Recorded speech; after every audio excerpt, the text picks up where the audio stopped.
Motherfucker, I love professional wrestling.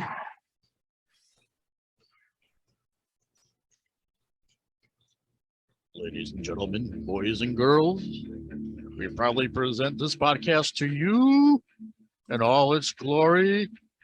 They are the bearded wonders, the twin sons from different mothers. He is Blake. He is Sal. And together they are the Blake and Sal Show. And if you're not okay with that, I have 2 words for you. Stay tuned.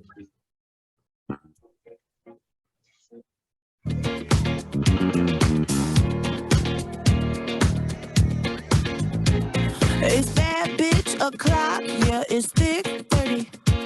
I've been through a lot, but I'm still flirty. Is everybody back up in the building? It's been a minute, tell me how you're healing. Cause I'm about to get into my feelings. How you feeling? How you feel right now? Oh, I've been so down and under pressure. I'm way too fine to be distressed, yeah. Oh, I'm not the girl I was or used to be. Bitch, I might be better. Turn up the music, turn down the lights. I got a feeling I'm gonna be alright, okay, alright. It's about damn time. Turn up the music, let's celebrate. I got a feeling I'm gonna be okay, alright. It's about damn time. In a minute, I'ma need us, no, and a woman to pump me. Hello and welcome to the Blake and Sal Show with Mark, episode number 430. I'm your host, Blake, and wow, a lot changes in a couple of weeks. We're taking some time off, but we'll get into all of it. First of all, the biggest film podcasting, Sal is off in dirty Philly, probably chasing Gritty around, knowing him. He always finds ways of doing weird things on work trips. But let's bring on my actual co-host today. First of all, the man, the myth, legend, Mark. Dad, how you doing? Hey, doing well. And as far as what Sal is doing, I think he's still looking for the Liberty Bell. I'm not getting into what he's actually doing on this show. Anyway, we do have a special guest host today. As a matter of fact, when I was like, what's the intro to the show going to be? It's, by the way, it's Lizzo About Damn Time, summer anthem for 2022. And I'm like, well, the minute I asked this person to be our special guest, I'm like, this obviously has to be the start of the show. It has to be. Because someone decides to go on TikTok and do a TikTok video to the song. But she's gorgeous. She's my wife. Let's hit her music. I'm on my own, against the walls. The pressure's building, but no, I will never fall. Instead of trying, they hear me roar. And now I see that I'm way better than before. I never needed you at all. When I fall down, I'ma watch you fall down. I'm living large now. I never needed you at all. Think I fall down, I'ma watch you fall down. I'm living large now. I never needed you at all. Mandy, welcome to the show. Hello, thank you for having me. No problem. Anytime. You know that. We love having you here. What was that look? What was that face? I didn't give a face when I said that. All right, we have a lot to get to, a lot to do today. As I joked at the very beginning, a lot has changed since we last sat here and did this. No shit. And if you're on the YouTube side, you can actually, I'm just not even going to bury the lead. My background is the Torch, special Torch edition from this past weekend. The cover of it. I don't usually do that kind of stuff, but like, come on, this is perfect for today. But we'll get into it all first. Yeah, honey, you're gonna take Sal's role here, aren't you? I am. Help support the show. Find all the platforms you can find the show and all the projects we work on at TheBlakeandSalShow.com. Mandy. You can buy their t-shirts, stickers, hoodies, and more from their TeePublic store. So click on the TeePublic link on their website or go to TeePublic and search The Blake and Sal Show. Hey, did our action figures come in yet with 22 points of articulation? That's random. That's really, really random. And not all items actually available. So let's go to break. We'll come right back. All right. So before we get into all the craziness, our weekly plug, always here. I Know I Am available on Amazon, Barnes & Noble, and at the Orange Hat Publishing website. Go to that one, go to that one, go to that one. Now available in English and Spanish. Very exciting news that was broken actually on last week's show officially. So very exciting. Also, Mandy, I Know I Am, was mentioned on the Morning Show podcast on Tuesday, July 19th as part of What's Trending. So that was really fucking awesome. Honey, any other thoughts you want to throw in there about your book and anything else going on right now? I'm super excited for it to be in Spanish. I can't wait to see that first copy. And it was really cool to hear Carla Marie talk about the book. Yeah, that was pretty awesome. So, all right. Well, that being said, let's not waste any time. It's no way confident it's your boy Ric Flair to come on here and say a thing or two. You all deserve this. Under the sea, under the sea.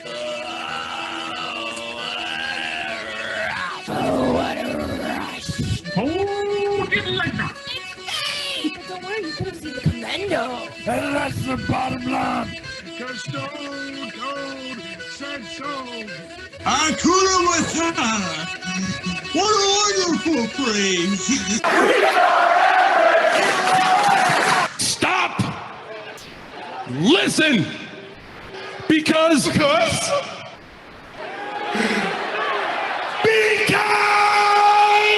I am Lance Catamaran. All right. So last Friday, we obviously have last Friday's show was actually the I Know I Am panel from Fan Expo. So we're not recording a show last week. So last Friday, I was home from work and I was literally just like decompressing from the day. And all of a sudden, my phone goes off, and it's our friend John Parker. Obviously from That Minute, on the regular on this show, usually for AEW. He'll be back at the end of August to talk about All Out. He messages me, and all he sends me is the tweet that apparently is now one of the craziest tweets you're ever going to get this year. And the tweet was from Vince McMahon's account. It was at 77, time for me to retire. Thank you, WWE Universe. Then, now, forever together. Hashtag WWE, hashtag thankful. So that happens. Did a phone just ring? Yeah, so we that tweet hits, and I immediately messaged everybody. I'm like, you're not going to believe this. But also, I'm not, no offense to John. I said that to John. I didn't believe it. Because Photoshop. My brain goes to Photoshop. So I immediately go to WWE corporate. And there it is. A press release from WWE on their corporate website saying Vince McMahon has retired. But before we get into all that, I have a couple of clips I'd like to play. So, as a lot of people know, I am a Torch subscriber. And I've been a VIP member for about almost 10 years now, which is really, really cool. And like, it's nice to know I can email somebody and get information if needed. So these clips are from the Torch. So Jason Powell also was doing his live show, his Broad Out Weekly, but he actually ended up starting the show over. So we don't have the audio from their reaction to the news. But I do have the reaction from two different things from the Torch. One, I'll play them both here because they're fantastic. On YouTube, TW Torch did the fireside chat on Friday afternoons. And it's with friends of the show, Zach Haydorn, and Tyler Sage, who I'd love to get on the show. The schedules never work out. And this is the audio from that. Uh-oh. Can you read that? Got... So No. Vince, this one is on, just said snap breaking news. Vince McMahon's official Twitter. At 77, time for me to retire. Thank you, WWE Universe, then now forever together. Thankful. What? Yeah, like 6 minutes ago. Can you see it on my... At 77, time for me to retire. Thank you, WWE Universe. Then, now, forever together. Holy shit. Yeah. And this actually, I got special permission to play this. This is courtesy of Wade Keller. I actually talked to Wade Keller directly last night, and he said I could play this on our show because it's VIP. So, Rich Fan, obviously, regular on this show. Supposed to be on this week's show, but schedules happen. Him and Wade do a show called Everything with Rich Fan. And they were recording on Friday afternoon. And this was literally 5 minutes into the show on the VIP side. Right? So they ended up doing an hour and a half about this. But like, this is 5 minutes in. Wade is talking about Triple H. And all of a sudden... Wade? Yeah. I hate to do this, but this is the first time I can ever do this to you. Yeah. Breaking news as of a minute ago on Twitter. Vince McMahon has announced he's retired from WWE. Oh. Wow. That's huge.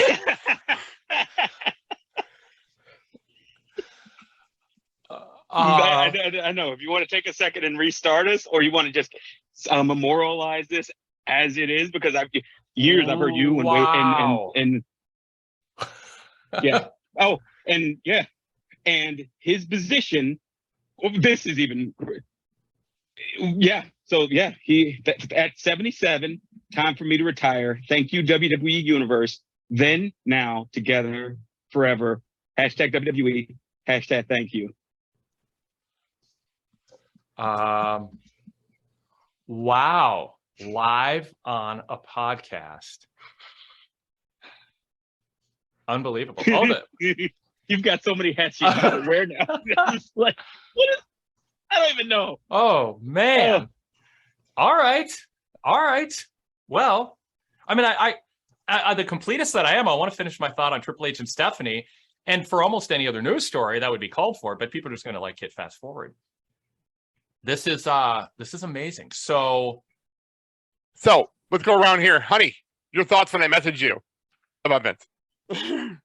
Honestly, I didn't think it would happen. I thought he would die in the chair. But I mean, we also have to be serious that in a way, his reputation has died. And maybe for him, that's even worse than his physical body. So I think that it was something that had to happen. I would love to know the behind the scenes to what actually made it happen. But I am definitely interested in seeing how Saturday and the future go without him at the helm.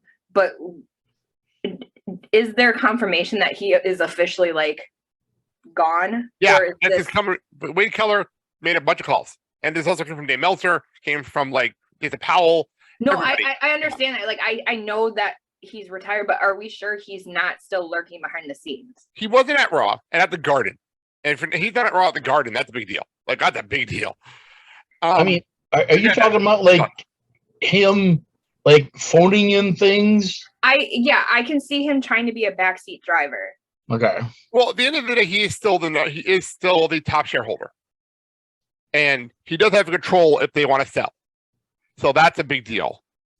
But as far as behind the scenes, the gorilla position, being in charge, he's no longer any of that.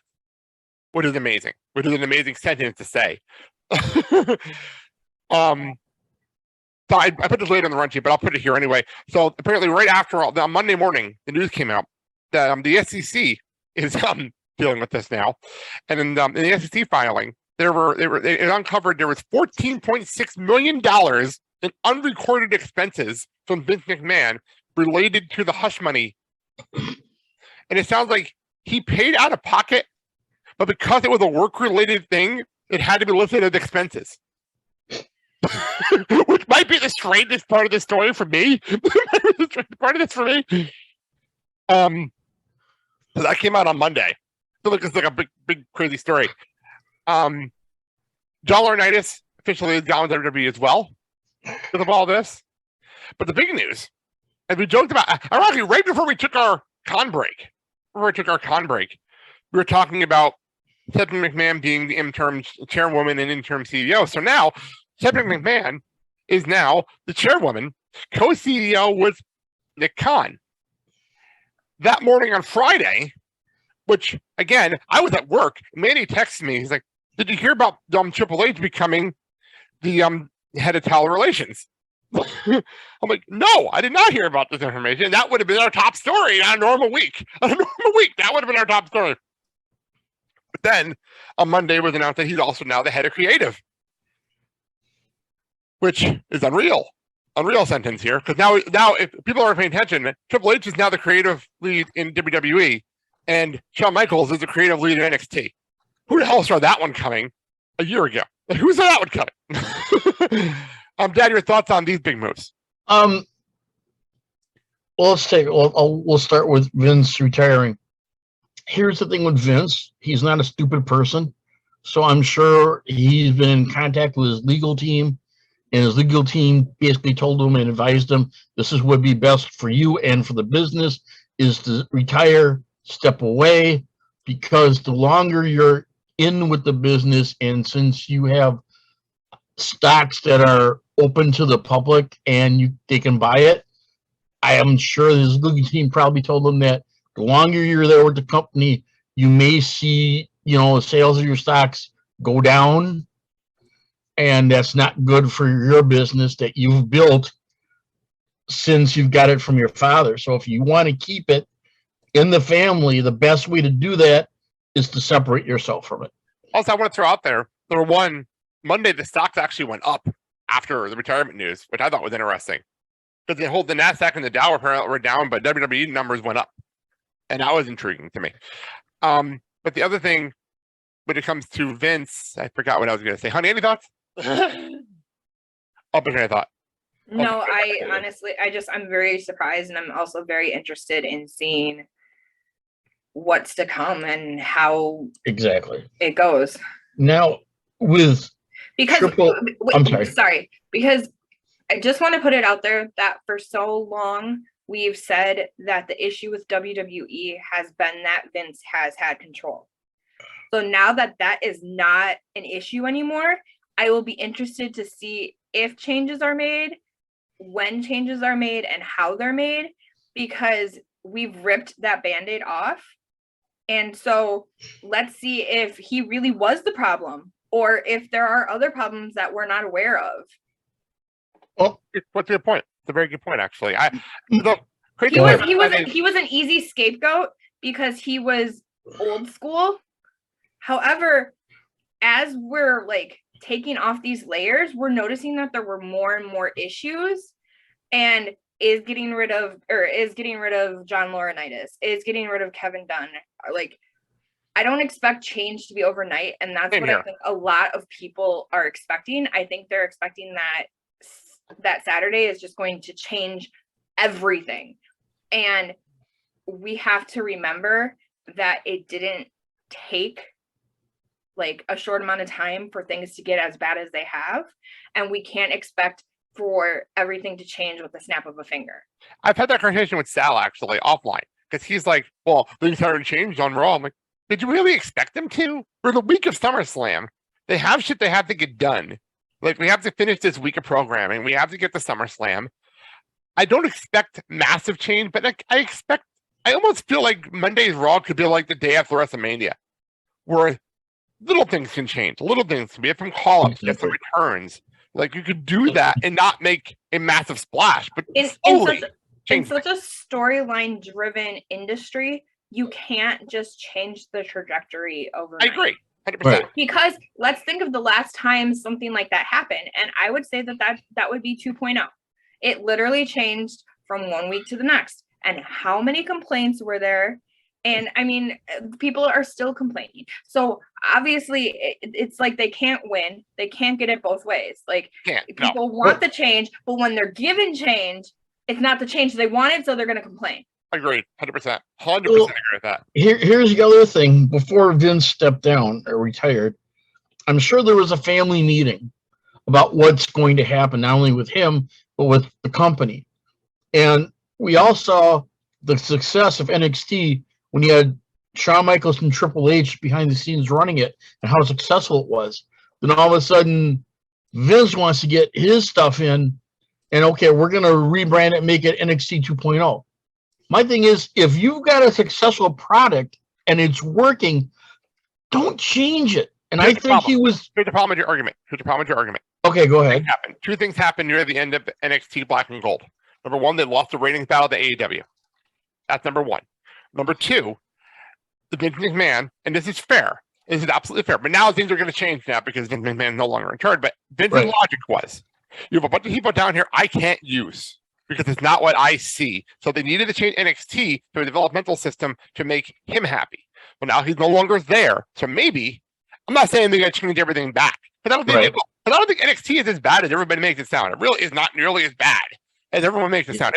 It's not great at any level, but it's not terrible either. We also have to remember that NXT is developmental. Exactly. Right. However, NXT 2.0 is developmental. How much of actual NXT, like the Black and Gold brand, was developmental? I think that when I think of like a Candice LeRae and a Dakota Kai, a Johnny Gargano, a Tommaso Ciampa, I don't think developmental. I agree. Like, any of them at any time could have gone up to the main roster. We have to see NXT 2.0 as a place where these people can actually grow and build their talent. And Cora Jade is a perfect example of this. She has gotten better on the mic. Grayson Waller is another example of this. Oh my God, he's amazing on the mic now. This is why we have 2.0.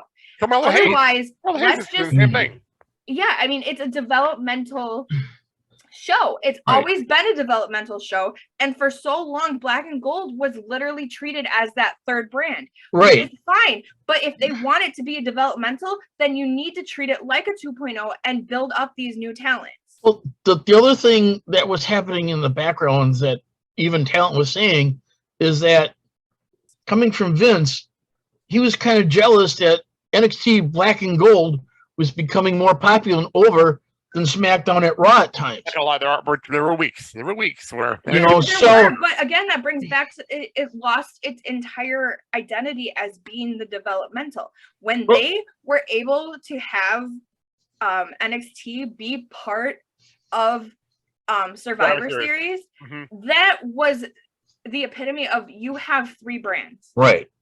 And at that point, 3 brands is way too much, because if you're shoving the same talent down our throats on Raw and SmackDown week after week after week, then that means that there's a need for fresh talent. Correct. And you have that fresh talent in NXT.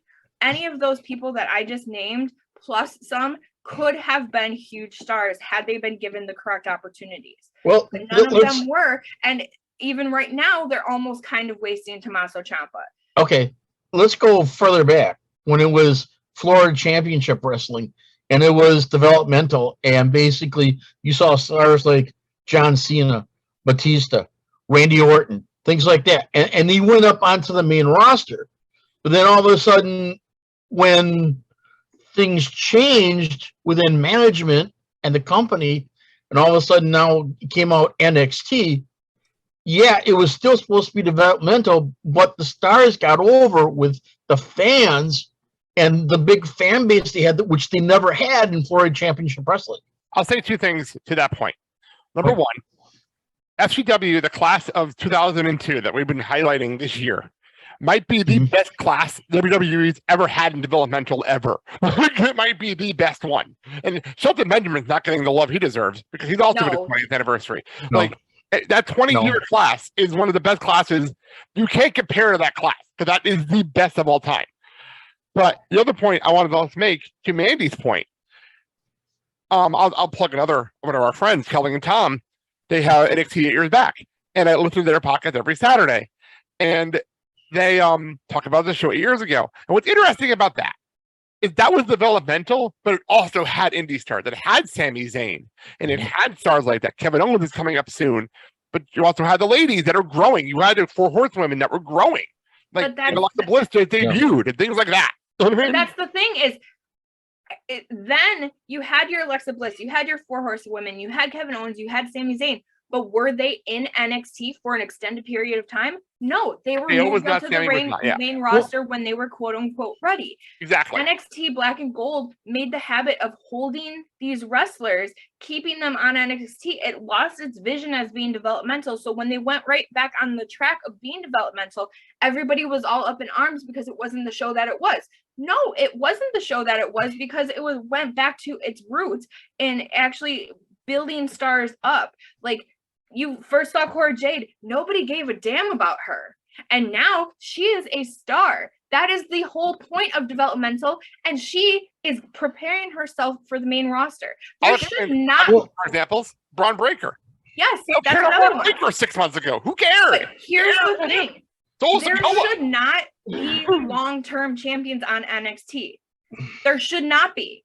That should be a title that you don't hold for a full year, because in that full year, you should build your way from being a nobody to being ready for the main roster. And remember the early days of NXT champions. Seth Rollins was on the main roster quickly right after. Big E was NXT champion and on the main roster at the same time. Yes. There are names that are like, holy shit, I can't believe those people held this belt, but they held them on the main roster. Freaking Big E was at WrestleMania in a tag match, but he was NXT champion, and they hadn't dropped it to Bo Dallas yet. If I were at NXT on Tuesday, the 26th of 2022, if I go to the NXT a year from now, I should see very few, if any, of the same stars. Correct. Because what you have one show that is essentially the starting ground for 2 shows.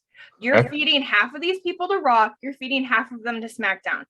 We also need to be mindful of the fact that not everybody from NXT that makes it to Raw or SmackDown are going to be stars. No. Some of them are not meant for that life, because the other thing to keep in mind is NXT is one place.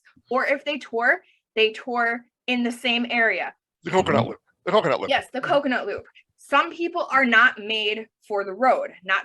Some people are not made for that life. So just because you have a Braun Breaker or Cora Jade that are great in NXT, it doesn't mean that they're going to survive well in Raw and SmackDown. And I think that's the other thing that we need to keep in mind. But does that mean you hold them back from having that opportunity? No, because they could be the next great thing. Like, imagine if they had held Becky Lynch back. Oh. Becky Lynch never held the NXT Women's Championship, but they still brought her to the main roster. They still had faith in her. And yes, there were some things out of her control that she couldn't, that helped propel her into that stardom. Right. But had they held her in NXT forever and a day, she would have never gotten that opportunity. Well, let me... And a great example of that is Indy Hartwell. Why hasn't she been brought up to the main roster? Why has Theory been brought up to the main roster and not her? And she's still, she to me is a great example of the modern day Becky Lynch, where she's always been so close, but she's never quite been there. Well, and if given the right opportunity, I could see her being a huge star. Here's another thing to think about. Okay. And I'll use this person as an example. Drew McIntyre. Okay. When Drew was first hired with WWE, he got this big push because he was the it person, the person that's going to bring in more fans and his charisma and everything else. And because everything in the push was very quick and, the direction was going, he ended up not maturing and having some ego problems, which kind of destroyed his career when he was first with WWE. He left. He basically he got fired. He didn't leave. Right. And basically he got fired, and he went and basically did some soul searching and, rethinking how, if he wants to be in this industry, what he needs to do to better himself. And he did. Went back to indies, went back to, individual in wrestling, had contracts with minor companies, and basically, once again, WWE noticed it and noticed how he was matured and figured, okay, we'll take another chance of him. Actually, make a note with that. Make a note to you. Triple H noticed. Put that line. Triple H noticed. So, I mean, if you're getting noticed by Triple H, that's got to say something. It's important now. Right. Now. And they bring him to NXT, fine tune him, up to the main roster, and look how successful he's doing. Just that he is the perfect example of a not right now does not mean never. Right, exactly. Bobby Lashley is another great example of that, actually, right now, where he was kind of floundering. He went to Impact for a while, came back, and now he's Bobby Lashley. Like, everyone loves him now. Yeah. So, but to go against my point is, if they are going to have NXT 2.0 be a developmental, then they need to get people like Apollo Crews and Mandy Rose out of there. Why is Apollo Crews in NXT? That's the question. Why is he down there? Like, I understand you sent Dolph. Hang on. You sent Dolph down to help out with Braun. You sent Natalya down to help Cora. I understood that. Like, but why the hell is Apollo down there? They should not be. They should never be down there long term. Right. Like a storyline. AJ Styles with Grayson Waller. That's another example. Yeah. Yeah, I understand. I understand bringing people down for short term, for storylines and whatnot. And I just, if they want to be developmental, they have to stay in that lane. They can't waffle in between back and forth. Or they need to make it part of their storyline that, hey, this person didn't hack it on the main roster. They need to kind of revamp their character or whatnot. but they can't have this. You can't have it both ways. Like if you want to be developmental, but you can't have these veterans. And I'm sorry, Apollo Crews and Mandy Rose are both veterans, whether or not, you know, they're stacked with titles. Here's the thing why Apollo went to NXT is basically after this gimmick with him and Aziz, there was nothing else for him. They had plans. That's not his fault. That's Vince's fault. Right. But so basically to him keeping him on main roster and him not doing anything, they figured the best thing to do is okay, we'll send you to NXT. You basically continue what you got to do, and then when the time is right, we'll bring it back up. Well, tying in with the news we're dealing with right now, with Apollo as an example, if why couldn't you do the same character you're doing NXT on the main roster? You're really doing you could have done that on the main roster. The exact same character change, the exact same change up. I heard a Commander Aziz is going down to NXT to be a bodyguard for Cora, from what I'm hearing. Correct. So now here's the thing. Because Apollo is now in NXT, do you see him getting called back up to the main roster, or are they going to let him go? I don't know. That's a good question. That's a good question for the new head of talent relations, Triple H. The other thing that people need to keep in mind is with the breadth of talent that AEW or WWE has, is that you're not going to see every person every week, and you have to be okay with that. Right. And not only that, but the wrestlers need to be okay with that. And I feel like that is really what can build a long-term storyline is, you know, absence makes the heart fonder. We don't want to see the same people every week, because then you're just regurgitating the same show over and over. Right. I mean, even though the story, 100% right. And that doesn't mean to make NXT 3 hours. That doesn't mean to make SmackDown 3 hours. It literally means just to give us a little more variety in the show. Right.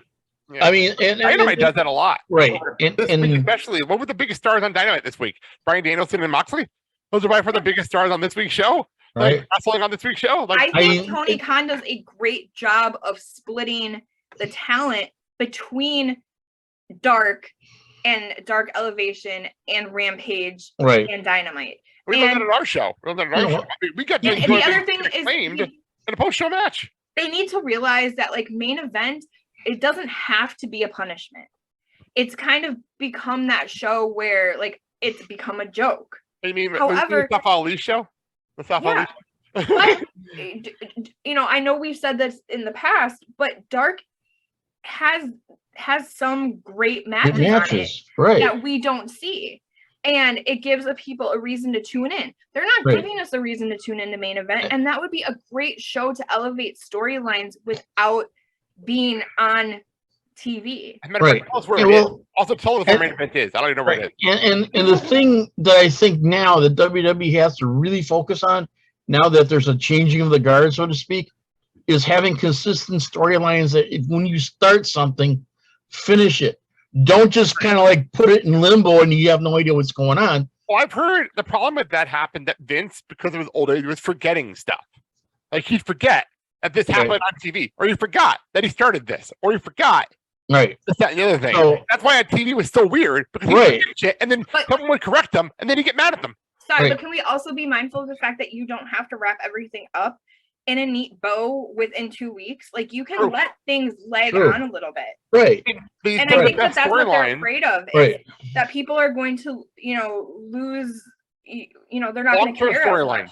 Long-term storylines, what you're trying to say. Yeah, we like, you need to have a mix of some long-term storylines and short-term storylines. Like, you shouldn't be able to say, oh, well, you know, Austin Theory is going to come out again. And, you know, we shouldn't be able to, you know, we shouldn't be able to have written the storylines ourselves. So because otherwise, why are they paying these people a ton of money? So in the past, I would say, and coming from a wrestling fan, the WWE was too predictable. It still is kind of right now. Right now, it still kind of is. You know, you could basically say, okay, this guy's coming out. Here's what's going to happen. And then, you know, here's who he's going to challenge and blah, blah. And here's the thing. If you get to a product that's too predictable, do you still want to tune in and watch it? I'll use it as an example to make your point, actually help your point. Okay. Roman Reigns, and we'll talk about SummerSlam later. They said it on Raw this week. He's hitting 700 days as champion. In normal circumstances, I have zero problem with this because I love long-term champions. Right. But we're out of people afraid of the face. We're out of I'm them. sorry. We're Okay, done. I don't know what to do anymore. have to disagree with you. I think a long-term champion once in a while works, Uh-huh. but it loses something when he literally beats everyone on the main roster. Then your main roster loses credibility. Like, then your main roster is one person. Because if he's literally beaten everyone, then why should any of these guys get a second chance? Like, this is actually worse than John Cena's reigns. Like, this is worse because, like, at least John Cena was putting people over still. Like, he was still putting people over. Like, Roman doesn't lose anybody ever.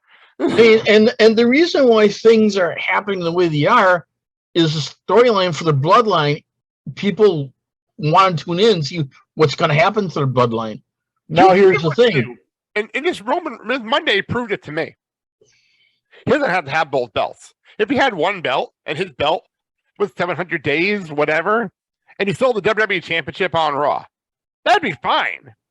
You know what I mean? Like, it'd be okay. Because how red fucking hot is Roman Reigns now? Like, he went from being booed out of buildings to being one of the number one people in the world. Right. Like, that crowd reaction at the Garden was amazing on Monday. But, like, the other thing, too, is you have to kind of look in as far as, you know, the wide range of talent. And all of a sudden, if one of your major talent gets injured and it's going to be out for a while, you have to have someone to kind of step in to fill that void. And the problem with that logic, though, we're in this weird time right now where there's a lot of injuries. WWE, AEW dealing with a lot of injuries. Right. And injuries. Like, did you expect CM Punk? All right, well, I'll go ahead on my run sheet because we're talking about injuries. Right. It's freak injuries and weird things that happen. CM Punk announced at San Diego Comic-Con that he didn't know when he's going to be back because apparently the ankle injury, a foot injury we've been hearing about, apparently it was completely shattered. Oh, wow. And he's right now learning how to walk. Yeah. That came from him at San Diego Comic-Con. So, like, you talk about injuries, you never know what you're going to deal with. Like, they're dealing with that. And then you have the Cody Rhodes situation that happened. Like, you don't know what you're going to deal with. Like, to your point with injuries, not like you can't control that kind of situation. But which we're in a weird I think is another. And Randy Orton's injury too. Randy Orton's injury came out of nowhere too. Like, another reason why you shouldn't see the same people every week is because it's not only it's boring for us, it's really taxing on their bodies because they also have house shows too that we don't think about. Right. Another case in point. Tours going on. Another case in point. Cody Rhodes. I just said that. Yeah, I just said Cody. Okay. I mean, you know, when your main stars are out, you gotta have something or someone that's gonna fill that void. Brock Lesnar should not be your break glass case of emergency anymore. Let's be honest here. He should not. No, you're right. You're right. I mean, because how many times people say, "Okay, Brock's back again. Wow, big deal." If you want to bring someone back that you know hasn't been on WWE television for a while, then do that. I mean, and here's the thing: now that we have a changing of the guard, and I'll put out this question: do you think some of the talent that was released earlier will get rehired? I'm hoping. There's some people I'm hoping for. There are some people I'm hoping for. Honey, you had your hand up. Go ahead. Okay. Two things, or actually a few things. The first thing is when you have as much talent as you have, like we've said, if you build multiple storylines and not every storyline you get every week, that gives you a little more leeway when someone does get hurt, because then you're not abruptly ending the storyline and giving it some bullshit ending. You can always lengthen it out a little bit and have it return later on. That's number one. Number two is you can't rely on Brock Lesnar, as everyone found out on Friday. True. Very, very true. Because he threw a hissy fit and we weren't even sure if he was going to be on the show. So you can't rely on the good old boys that you used to rely on, because who knows what they know and how deep they're into it all. Right. Vince's boys. You can't rely on Vince's boys anymore. Exactly. That's number two. And number three, I would be very, very interested to see if like a Johnny Gargano and a Candice LeRae come back. Yeah, that's a perfect. I was actually I'll be jumping around, Archie. The news that the Riddle versus Seth Rollins match was pulled off SummerSlam. That surprised me. They're doing a work injury with Riddle, And then now Seth Rollins is saying, I'll still be at SummerSlam. And there's a rumor going around, hold on, it's rumor of just people saying they want this to happen, of Seth versus Johnny Gargano at SummerSlam. There's no rumor that this people want it. Like Mandy, she really wants to see Johnny Gargano back. And I would freak out if I hear Rebel Heart hit on SummerSlam. I'll freak out. And here's the thing, right? Because Johnny hasn't been on television for he's done nothing since I was you know. He's done a couple of signings. So here's the thing. He's doing StarCast. Actually, he'll be in Nashville. He's doing StarCast. There you go. So here's the thing. Because he didn't have any storyline when he was released, you can bring him in, bam, and there he is, Johnny wrestling. It did end the way right when he left, so that was perfect timing. Johnny wrestling, Johnny SmackDown, Johnny Raw, whatever. I know you have the clip. Oh yeah, I'll play it here. I'll play Play the Roman clip because I have a joke then. All right, here's some words of wisdom for you, Theory. I want you to start looking around. I want you to analyze this situation here. You understand? Your daddy's not here anymore.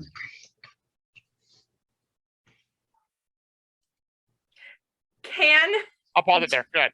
Can Johnny come back and be like, I'm right here? Yeah. So, by the way, so that clip happened. That happened. Those who missed it, don't watch WWE regularly. That's how Raw. He's gone. I'm gonna explain what happened. I'm gonna explain this for people who don't watch WWE. Listen to the show. A lot of people that actually do that. So on Raw, we opened the show at the Garden with the Bloodline. Roman, by the way, I was watching that clip. Getting that clip, it's actually a longer clip, actually more to it. But if you watch that clip, you can see The Rock in his face. Like, it is amazing. Yes. You can see The Rock mannerisms because he played to the crowd like The Rock would do in that moment. Like, it was a great moment when I rewatched it. But he said that line, and the whole crowd, like, oh, there's actually a clip from the audience, which is even a lot better than that clip. It was like, oh, the whole place, and the Who's Your Daddy chant started. But I think Paul sold it the best. Paul Heyman in the back, where he's like, did you really say that? Did you really just say that? So everybody jumped on it. It was obviously a shot against Vince. Dave Meltzer, to Mandy's point, Dave Meltzer goes on his show and thought it was a shot against Johnny Gargano, which cracked me up. I'm not gonna lie. Which, I mean, let's be serious. Like, the last time we saw Johnny, it was Austin Theory's father figure. Like, yeah, like let's be serious. He walked Indy down the aisle, like all of that. Like, I can see where Meltzer got that from, but it would just be so funny if Johnny didn't come back. So now, I mean, there you go. That sets it up. But basically, all of a sudden, here comes SummerSlam. Stuff is out, and then all of a sudden, music hits in, and here comes Gargano. He goes, "No, Daddy's not gone. He just went on vacation." My whole thing is, if Rebel Heart hits, and you're in front of a crowd that knows that music, that is going to be so fucking special. I so special. I am letting y'all know right now, I will lose my shit. But here's the thing, right? Since he knows, and he's been in with WWE program, there's not much he's got to do to basically get acquainted. So I mean, let's do what's good for business. Bring a Johnny Gargano in and give him the shot. I would love to see it. Like, him versus Seth would be a phenomenal movie. And we've never seen that match at WWE TV. We never started NXT. No. I'd love to see that match. I would love to see it. So I'm just trying to look over my notes, see if there's anything else I wanted to hit before we moved on. There was one other note having to do with the stock and everything. Apparently, there's rumors going around that if Vince gets the right dollar, remember, he is the number one person still in the when it comes to owning stock. Mm-hmm. That's rumors of sales. And we've been talking about sale rumors since 2019. I feel like our first Comic-Con, our first panel, we were talking about possibly sales happening in WWE. Do you think now that Vince is out of power and he owns things, do you think we're due for a sale? It's possible. Do you think it's now possible by maybe the end of next year? WWE is owned by an NBCU, or I've heard rumors of Disney, and I heard rumors of Netflix. Do you think that's possible by the end of next year? I wouldn't put it past that. It may happen. But here's the thing. Seeing Vince is still like a majority stockholder. Yes. So he get final say if there's sale. Right. Final say. So here's the thing. Before something that would happen, Do you think somebody will buy out his shares before that happens? No, what you do is you buy out. Like, for instance, I'll use an example. Perfect example. I read Bob Iger's book. Bob Iger's book. And Right. in there, he explained how, for a perfect example would be Steve Jobs. Right. George Lucas, perfect example. When he bought Star Wars, George Lucas, obviously, number one, Mm-hmm. he had to actually buy out George Lucas and then buy the rest of the stock. So whoever buys the company will have to buy out Vince first and then buy everybody else out after that. So Vince will get the majority of the money from whatever sale is made. That's Elon Musk? That's how it would work. I don't think that would happen. But you know what I mean, though? That's how it would work. So that's like, for instance, that's how USC happened. That's what happened with USC. Dana White got most of that damn money. So, like, it has to happen. So, I mean, you would have to have someone that basically has not only the... I'm saying the bigger companies. Like, I've heard Disney for years. I've heard for years, and now with Disney Plus wanting to go to live programming, doing their Dancing with the Stars this year. They're going live for the first time ever. Like, so, maybe, you never know. I don't think it would be Fox. That's why I'm leaning toward NBCU, Disney, or Netflix. Because Netflix struggling underneath. Well, I mean, if you look at it now, their stuff is on Peacock, so that would make perfect sense. NBCU, exactly. That's where I'm leaning. NBCU. Right. Honey, what do you think? Do you think WWE will be sold by the end of next year? I think it might be, but to who, I have no clue yet. Yeah, it's an interesting conversation now. Because it was an interesting conversation 3 years ago, but now it's a whole different ball game. We're in a whole different ball game now. So I think that's all of my notes when it came to that. Let's move on. Okay. We'll get back to WWE in a little bit. I do have a couple things I want to hit. First of all, this past weekend with Ring of Honor Death Before Dishonor, I really enjoyed this show. A lot more than I actually thought. I was excited for the show, but I ended up enjoying it more than I even thought I was going to. Honey, you're not a Ring of Honor person. You watch every so often with me, but you sat and watched the show with me for certain people. What do you think of Ring of Honor Death Before Dishonor and under the AEW banner? I actually thought it was a really, really, really well done show. I just want to make sure that they err on the side of caution to make sure it doesn't turn into AEW 2.0. True. Very true. I can't argue that point. I understand that there will be some crossover.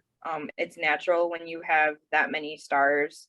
However, I would love for that to be the exception and not the norm, and let ROH kind of keep some of their charm on their own and see if they can do it without the AEW star power. Yeah, because like you had someone like a Dalton Castle who was a ROH person. You had the I can't think of the Righteous. They had those are Ring of Honor people. The Briscoes obviously are Ring of Honor people. Like those are Ring of Honor names. Bandito. The rest of the card was really Cole Command was on the pre-show and things like that. But like both the number AEW stars, like we're talking about the big one with Claudio Castagnoli. He's finally a world champion. He beat Jonathan Gresham to open up the pay-per-view, which surprised a lot of people. What surprised me even more than because fine, we're used because the main event was going to be Briscoes and FTR. It had to be Briscoes FTR. It had to be.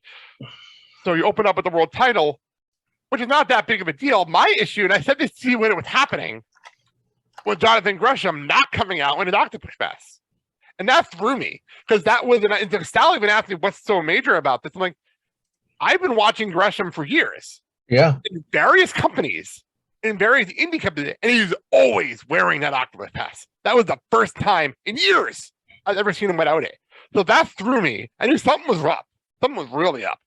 And then CJ made a point that the match was really quick. And I didn't think anything of it at the moment because I figured, hey, they're making Claudio look good. And that's it. And then you find out afterwards that apparently before the match, Gresham and Tony Khan got into an argument. And then, well, I'm not even bringing up it that Tully Blanchard apparently left AEW as well. And he's his faction got bought, quote unquote, bought by Prince Nana, a name I haven't heard in a fucking decade. I haven't heard that name in a decade. I mean, I'm not sure if Tully Blanchard severed all ties with AEW or not. It sounds like he did. It sounds like he had another gig, and then like something happened. I'm not even sure what happened. There was some miscommunication, and basically what it was no show because of I don't remember the airline situation. I don't remember what the gig was, but he had another gig. But Gresham guys are arguing with Tony Khan, and then after the match, after his release, and Coney Khan logic has always been, if you don't want to be here, I'll release you. I'm not going to keep you under contract if you don't want to be here. So he released Jonathan Gresham like immediately after the pay-per-view. And then the other thing is Gresham then like completely shut down his Twitter account, and also he shut down the what's that company he's running, Terminus. He shut down that Twitter account as well. So now Jordan Grace is getting all this shit because of Jonathan Gresham shutting everything down on his end. Honey, you've had the opinion of this. So what's your opinion on Gresham situation here? Did I have an opinion on it? You did have an opinion on it because you told me you saw he was being a baby. Oh yeah, he's being a baby. Like totally, like without a doubt. Like he pouted his way down to the ring. Like I'd love to know if the match was supposed to be that short or if he just was refusing to work. I don't understand what the issue is. Like the understanding is that when you win the belt, that you will inevitably have to lose it. Like right. It's part of the game. Like you can't stay on top forever. And part of it is someone had to job to you, you're going to have to job to someone else. And it's not like he lost to someone who is brand new to the game. Yes, he might be new to AEW and ROH this time, but he's been around the block. Like he's an ROH legend at the end of the day. Yeah, too. He deserved one of my first couple of shows back in the day. He deserved his shot. And regardless of if you thought it was his time or not, you're not the one making the decisions. You're the one collecting the paychecks. And if you don't like it, you can leave. Like, that's all there is to it. And you know what this reminds me of? And I said this to Sal during Dynamite. I don't like Roosh, the wrestler of Roosh. I don't like the guy. And it's not that he's not a great wrestler. I hate his personality. I hate how he acts. And apparently he's in Ring of Honor. A lot of people forget this because they're like, "Oh my God, it's Roosh. He's on TV. Oh my God." You forget his Ring of Honor title reign ended just like Gresham's did, where he didn't want to lose the belt. And the only reason he lost the belt was losing it to his brother, was losing it to Bandito, I believe it was. And then he apparently unscripted sent his faction out to beat up Bandito and still letting Bandito celebrate the title. And they had to go pay-per-view with Bandito getting beat up instead of the tradition of Kerry Silken handing Bandito the title. And then immediately was fired afterwards. Like, this is the same situation, same bullshit. Like, come on, you're ruining your reputation by doing shit like this. Well, you know, and that's the thing. If you want to highlight the Ring of Honor talent that you still have, like Bandito, then you got to think of an opponent that would basically be good for him to work with. Well, yeah, I agree. But like, I'm with Mandy though. Well, yeah, like, I mean, lose the belt. You're gonna lose. I mean, what's he gonna do? You know, boo hoo hoo, and go to Impact where his wife is at? Oh, probably. Don't be surprised about that. Remember, he's running his own company, Terminus. So like, he's not doing other things. Like, right. I'm not saying he's not talented. Like, he is very talented. Do not get me wrong. You guys had a bad night. You guys had a really bad night, and shit happens. And how else is possible? I can that better for them. But the first time anything has ever happened with Gresham, I've never heard it before with Gresham. You know, I've from what I heard, I mean, supposedly he's how can I put it? Thought of very highly until this thing with Tony, and now it's like, okay, did he always have an ego problem, but he just hit it, or now does he think that he should go to the next level? And you were saying something? You were saying something, hon? I don't remember. Oh, that's fine. That's fine. So here's the thing. Here's the thing with Jonathan Gresham. Does he think he's ready to go to that next level, like to go into an NXT and? I don't know. I don't see Triple H's wanting to deal with him after this. I'm not going to lie. I wouldn't want to deal with him. I wouldn't want to deal with him after this. There you go. This kind of ruined his reputation. Like, I'm sorry, but when you have a tantrum like that, word gets around, and especially at this day and age. Right. And it's going to take a lot for anyone to really want to work with him. And unfortunately, and I think we all too often envision the wrestling world different than our world. But if I were to go into my boss's office and throw a tantrum like that, that would be unacceptable. And unprofessional. Unprofessional. They wouldn't want to bring me back. And at that point, you're basically saying that all of your coworkers are trash. Exactly. And your bosses are assholes. Like if you go out there and send a message out to your entire team saying you're trash, that's going to get you fired more than most places. You know, I'm sorry, it's unprofessional. And in today's day and age, like, I get that you need to work for an employer that respects you, but you also need to respect your employer enough to act appropriately. It goes both ways. And here's the final thing, right? If you think that you're irreplaceable, you're wrong, because basically Tony can say, you know what, I'll find someone else that basically is good as you, but it's not going to give me the problems like you. I agree, 100%. And that's the issue with wrestling. If you're not a once-in-a-lifetime wrestler, so if you're not a Rock, if you're not a Stone Cold, if you're not a Taker or a Cena, I'm sorry. There's another one like you. But here's the thing with those wrestlers that you mentioned, those wrestlers you just mentioned, they all paid their dues. They all did things with blood, sweat, and tears, and they worked their way up. And also, how, when people talk about them, people don't talk about their tantrums. They don't talk about their disrespect. They talk about how they were leaders and how they were respectful and how they did things the quote unquote right way. Right. True. Actually, you know, a perfect example of that is Triple H, who, when he was wrestling, had that weird reputation of like trying to step on people, and he spent the last like 5 years fixing his reputation. And now everyone's like, "Oh my God, it's Triple H! I can't believe it!" Like, exactly. Shawn Michaels the same way. His second run completely fixed his reputation. Completely fixed it. It takes, when you have a tantrum, or if you freak out like that and you cause something bad, I don't think people realize that it takes twice as much work to fix the reputation that you had. Correct. Again, you know, it takes 5 seconds for you to flip out and have a tantrum, but it will literally take you years to rebuild yourself after that. Very true. And MJF is going to be another great example of this. Whether it was a work or not, it did not start as a work. It started as real life. And agreed. If Tony Khan wouldn't have appeased him, we don't know what happened, but if for some reason he doesn't sign a contract extension with MJF, I would be very hesitant to hire him, knowing that if I don't give him what he wants whenever he wants it, he's going to become a little bitch for me too. But here's the other thing to go with is that if I do this for him, then that means I have to do it for everyone else. Exactly. I feel like Tony Khan's using MJF as an example for that. Correct. I mean, I'm not going to reward you for your bad behavior and trying to hold this company and me hostage. If you don't want to be here, you don't want to be here. And Tony Khan is really, really great as using guys as examples. Like, we need to keep in mind what he did with Sammy Guevara. Like, and Sammy Guevara was able to bounce back from that. But he had to learn his lesson. Same problem. Remember, he was part of that speaking out movement, and he's no longer wrestling in the country. So, like, who? Jimmy Havoc. Remember him? He was. But I'm just saying. Perfect example.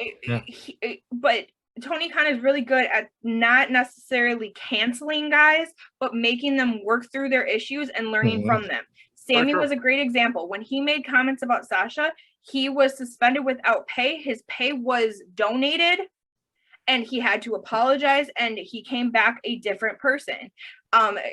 Jeff Hardy, whether or not you know, he's making him go to rehab. He's not getting paid for this time. Granted, for him, it probably doesn't hurt as much, but still, he's giving these people real consequences to their actions. And that is what needs to happen more in the wrestling industry. And you just hit that right on the head, that there are actions for your consequences. Consequences for your actions. Consequences Creed? Oh, God. Okay. I want to bring up one more thing. One more thing for Ring of Honor. You have to talk about it. This might be my match of the fucking year. FTR-Briscoes 2. Holy fucking shit. Definitely. That would be the #1 match of the year. That was unbelievable. That match was unreal. Like, 2 out of 3 falls matches are difficult to do. Those matches are always difficult to do, especially if you're not doing gimmicky. Especially if it's not gimmicky. If you're just doing a straight up 2 out of 3 falls wrestling match, it is very difficult to pull off. They found a way to not only do a great match, they told 3 completely different stories during this match. I couldn't believe it. If you go back to the Indies, when you had a championship match, whether it was more tag team, it was always 2 out of 3 falls. And it's difficult.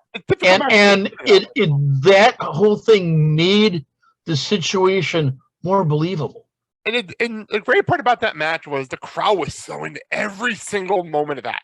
And the storyline they were telling was great. And the wrestling was unreal. You forget, and I said this after Supercard of Honor, but like, I think I'm the only one out of the three of us that actually watched the Supercard of Honor match between these two teams. And you forget how good a wrestler the Briscoes are. You kind of forget how good they are. And you don't get to put in there with a team like FTR. Like, you forget how great wrestlers they truly are. Honey, you're not as familiar as this, as you didn't see the first match. What were your thoughts out of this crazy insanity? It was an amazing match. Like, I am not very familiar with the Briscoes. I know obviously you guys are, and I have to say I was not the biggest FTR fan, and this coming out of it, FTR is phenomenal. The Briscoes are great. FTR they deserve everything that they have and more, because not only are they great guys in the ring, but they're also great guys outside. Mm-hmm. And they've come a long way since us complaining on this show about the Revival Lucha House Party house show match. I will forever complain about that match. I to this day, that's one of the worst things I've ever seen in person. But like, and I say that saying, and I'll always say this. That match is still one of the worst things I've ever seen. And I've seen John Cena versus Rene Dupree, and I made a event of a house show once. So I'm saying, to me, to help them build their team or characters, if you want to say, I think the best thing was severing ties with Tully Blanchard. I agree, and I think them being baby faces is amazing. Like, I never expected the FTR to be such great baby faces. On any level. Like, I mean, when Dax came out and did that speech at Fight for the Fallen? Night two? It was Fighter Fest. It's Fallen this week. And basically talked about him in his personal life and his daughter. Like an 8-year-old girl. Right there, he captured more people to be FTR fans, because now they're saying this guy's not only a husband as a father, but he has a daughter that has medical problems. By the way, you can buy that shirt still, by the way, and all goes to charity. Everything goes to charity. Yep, 100% goes. Yeah. And isn't FTR still matching, honey? FTR said they're matching whatever the funds are? Yes. Yes. I believe that 100% of the proceeds go to a charity, and I believe Dax is matching it himself. Yeah, this is amazing, which is incredible. You don't have to do that, and you're doing it anyway. And my understanding is that Tony is behind Dax all the way, that if he needs time off for anything regarding this, he's got it. So FTR, I feel like that match also helped their legacy. Like, they're going to be remembered for this series with the Briscoes on top of everything else that they do. And I really am hoping they do something with the Bucks. I don't think they're going to now because of the Trios title thing. We'll get to that in a sec. I'm going to talk about here. AEW World, they announced the Trios Championships. I don't even have it on the run sheet, but I forgot to put it on here. But another championship, another belt. I don't know how to feel. Honey, how do you feel about the Trios Championships finally becoming a thing? I honestly, instead of having so many singles titles, I feel like those seem to lose meaning. But I feel like when you have like a tag team title or the trios titles, I think those bring a different aspect to it. And I think that AEW has organically come to this point because they do have so many different trios that have built. I could literally name 5 on top of my head without even thinking about it. You know? Here's the thing. How many groups are trios in AEW? Here we go. The Blackwell Combat Club. You have the Jericho Appreciation Society. You can throw the Best Friends in Orange Cassidy in there. You have the Undisputed Elite. You can throw the Young Bucks. It sounds like they're teasing Kenny Omega or Hangman Page. That's 5 teams. Without even thinking about it, you have the Dark Order and the House of Black. Right. Dark Order. Yeah, there you go. So now named 8 teams. Right. So here's the thing. Now you've got enough to start with and take it from there. I mean, exactly. We just named 8 variations of teams. If you want to put another trio together, the Hollywood Varsity Blondes with someone, or Jungle Boy and Luchasaurus with somebody. Yeah, like you can make it work. Like it's so many options to make it work. And depending on what happens after yesterday, Team Taz too. Yeah, And whatever happened to Team Taz, you're right. Speaking of Team Taz, thank you, honey, for the segue. You didn't even know you did it. So we waited to pray for the Fallen with the advertised match of Ricky Stark versus Danhausen for the FTW Championship, which, by the way, on paper still sounds absolutely ridiculous. Even though we watch it happen, it's still absolutely ridiculous that happened. We all know Danhausen can wrestle. Let me just finish what I'm saying here. I'm going to set this up. Okay. So, we have Ricky Stark versus Danhausen. The match happened. The match lasted about 45 seconds. It was hysterical how fast that match was. And then Ricky Starks wins. And then he says, I want to have another match. CJ's in the living room with us. And you and CJ look at each other like, it's going to be Hook. And you guys didn't even say it seriously. It's more along the lines of, you want it to be Hook. But Danhausen's in the ring. Hook's music hit. CJ lost his fucking mind. He really went did. crazy. Because it felt like a moment. Like this, something was going on. For those who don't know this, that on AEW, Taz is on commentary. His father is Taz. He's on commentary. Taz is the FTW champion to start this whole thing. So then we have the match, and Hook wins the FTW championship. And for a championship, that means absolutely nothing. It literally means nothing. Right. That was one of the most powerful moments we've seen in weeks. One of the things that Taz brought on commentary is when Hook was in training, Ricky Starks was one of his training buddies. Yes, true. So they kind of knew each other's moves. Oh yeah, I agree. And also Team Taz together. But right. But he won that belt. It almost felt like he was based on the crowd reaction. If you know nothing about these guys, you're watching AEW for the first time, and you're watching this match, you're hearing that crowd. It felt like Hook is winning a world championship. So now, idol. It was amazing. So now, for storyline status, do you have Hook in this entourage? I don't know. I almost think. By the way, and a quick note: someone put up a picture of Taz holding the FTW championship side by side with Hook holding the FTW championship. I'm not gonna lie, I got a little chills because that was a really cool picture. That was a really good photo to see. I mean, and here's the thing with Hook is that he's doing some of Dad's moves, but they're being renamed. And he's doing Hey is now the right room. And he is doing I'm shocked I said that right. He's doing a fantastic job, and you got to look at how old he is. And he's almost doing, what is he? He's in his mid-20s, early 20s, and he's not doing long matches, but the crowd fucking loves him. Like, I love him. Like, and he's just going to get better. So here's the thing: down the road, I would see him feuding with Sammy Guevara. I can see something big happening. Oh my God! I'm going to say something. And what's my cool kid about would lose his shit. Hook holding the championship. But the cool thing about this, you could do a lot like Taz used to do ECW. You have him defend it, you have him beat everybody, but you never have him get pinned. And then when he's ready to move up to the TNT championship, you just casually get rid of the FTW championship. He never lost it. He's still undefeated. He's TNT champion now, and you casually just get rid of it. There you go. Or you put it on you put it on the announce table in front of Taz. That's what you should do. You put it on the announce table in front of Taz. Like, that's something you should do. The other thing that happened right afterwards, because the cool moment was he won the belt, the crowd goes crazy, he fist pumps Ricky Starks, which is a really cool moment. And then we go to commercial, we come back, and Ricky Starks cuts this unreal face promo that I did not see coming. Like, he cuts this amazing promo, talking to the crowd, almost like apologizing for losing, doing this whole thing, saying it's my moment, it's my time. And then Powerhouse Hobbs jumps him, attacks him, turns on him. I did not see that coming. Taz is in shock on the commenter. I almost felt like Taz turned face at that moment as well. Like, it was a shocking moment, but good for Ricky Starks. He could finally become a single star. Honey, your thoughts on all this craziness? I think it's about time. And, you know, it felt like something was changing with that stupid ass promo that we were joking about. It felt like something was going to change. And I think that was kind of his goodbye to that heel asshole character.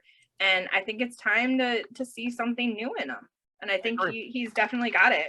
Okay, here's the thing that I just thought of when you had this thing with Powerhouse Hobbs. Have him go against,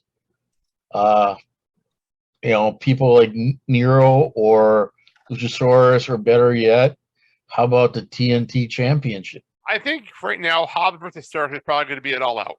It'll probably be all out, and then we move on from there, which is fine. I'd love to see that match. I think that'd be a lot of fun. Stark can make him look fantastic. I think that'd be great for Hobbs. Real fast, I just want to do one more thing before we move on to the big events in this weekend. New Japan G1 check-in real fast. We're about 7 nights into the G1. Okay. The problem with G1 is there's only 6 matches per wrestler, so the standings don't seem like that big of a deal.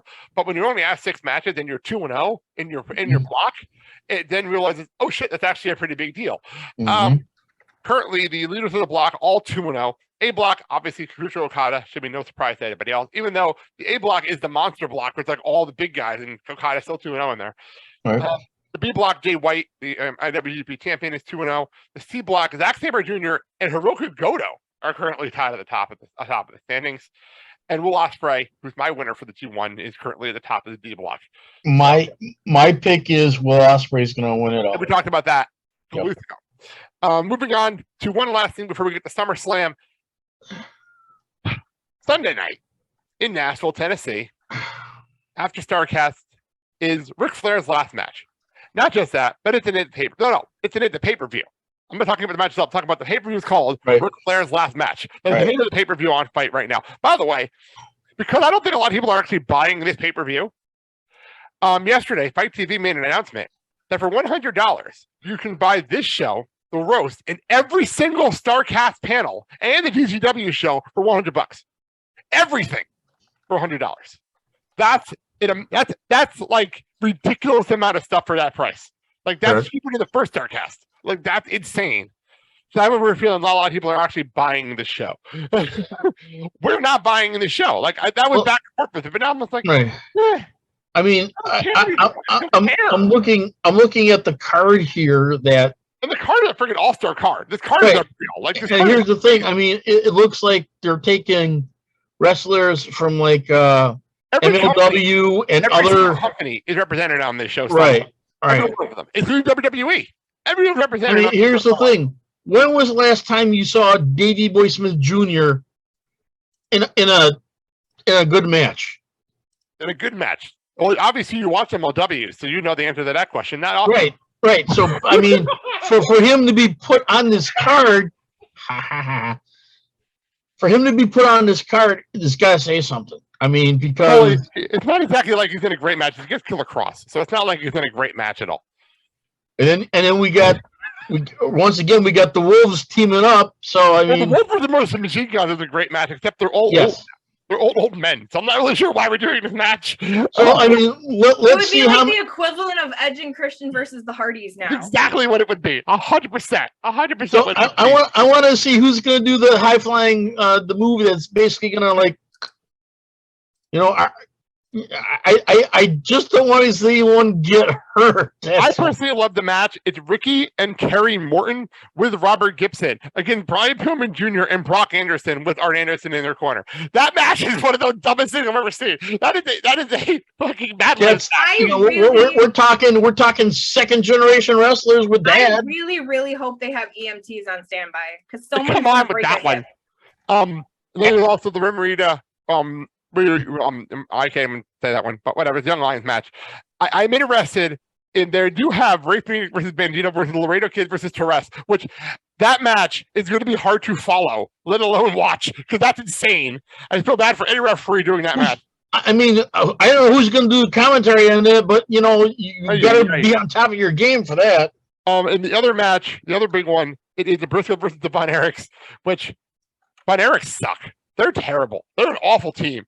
They're going to get killed and murdered by the Briscoes. They've been working their kinks out. The only reason they have matches on LW is because they do hardcore style. As wrestlers, they're terrible. And because of their last name. Exactly.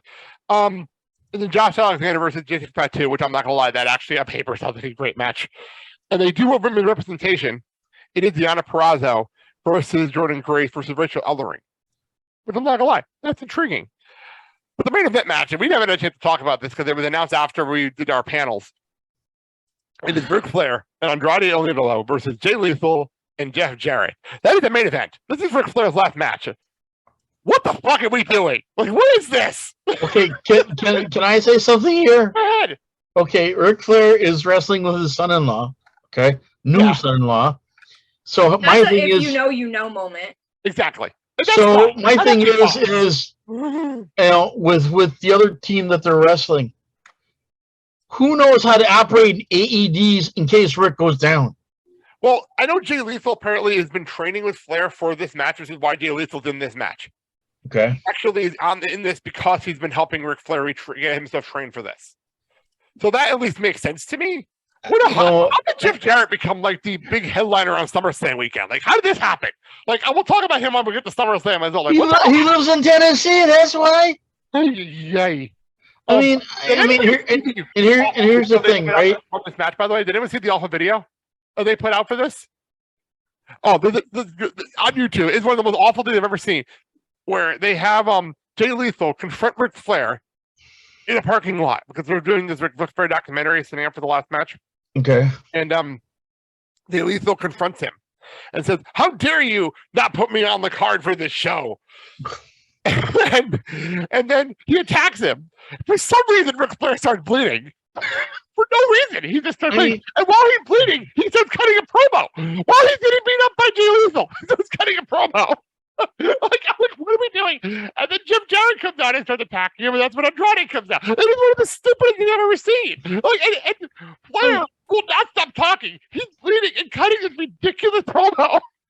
So, I mean, if we go back to wrestling history, okay, the bad blood between Flair and Jeff Jarrett when it came to championship chances. Talking about real life, or are we talking about behind the scenes or on television? No, we're talking television. And there was some real life heat off camera too. But here's the thing. It finally, Ric Flair admits that basically, I didn't separate my wrestling character and persona from my personal life. They mingled really? together. I didn't know. I would have never known. Really, and that's where all his problems lie. And the thing is he can't stay out of the spotlight. I mean, here's the thing: you gotta know when you're past your prime, because if you don't wrestle good, you wrestle a shit match, they're gonna remember you wrestled your last shit match, not a good match, but a shit match. You want to be remembered for that? I'll give you a perfect example. What? If everyone watched the Last Ride documentary with Taker, that was his whole problem. He'd get out there like, this will be my last match, this will be good, and then it's a shitty ass match, and he's like, I can't go out like that. And then he comes back and does it again, and does it again, and does it again. I'm like, come on now. Here's the only name I'm going to mention: Goldberg. Same thing. Oh, that's a whole different problem. That's a whole different problem. And the thing is it comes down to every wrestler has to know when to say when, because when you stop being, you look good in the match, that's when you got to rethink. Maybe it's time for me to hang up the boots and the trunks and say, okay, I'm done. Okay, you don't want to embarrass yourself by having a shit match. I have to say something. This has nothing to do with what we're talking about, because I feel like me and Mandy are doing our own little show at the top of the Zoom window at times, because, well, I'm doing like comments. I comment. What I love about having Mandy on the show is because whenever I make a sarcastic comment or something in the background, Mandy hears it and it starts laughing, and it makes me laugh on my end.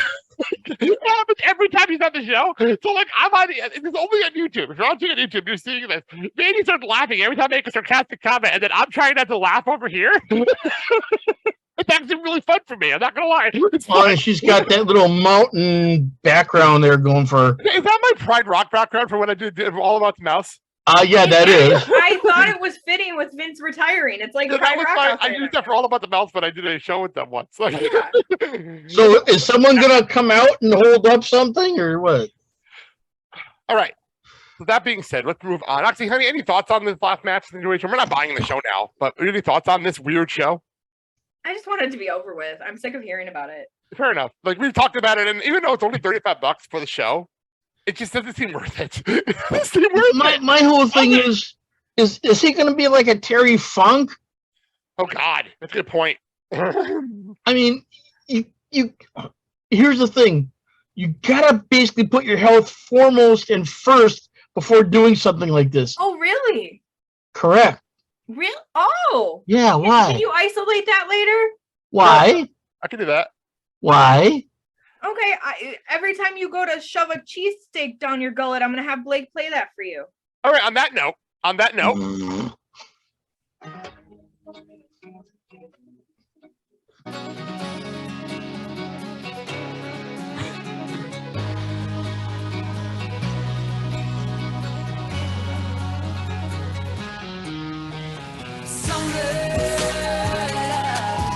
It's getting hot, everybody showing up. It's hotter than the summer sun. Shades on, hands up, we're about to get it on.